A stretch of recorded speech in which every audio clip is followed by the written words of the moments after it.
क्यों शोहर की बदनामी क्यों?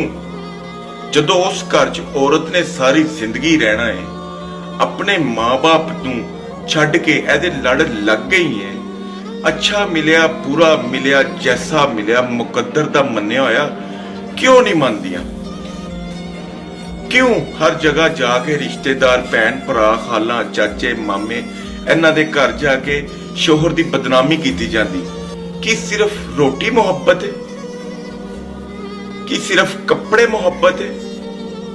कि तन ते पाया होया जेवर मोहब्बत है? की ये मोहब्बत औरत लई? की ये सुकून करदा औरत लई?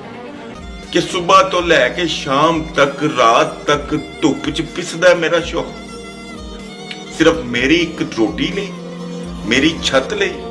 फिर भी मर्द पैड़ा, फिर भी वालदैन और मर्द च फर्क क्यों?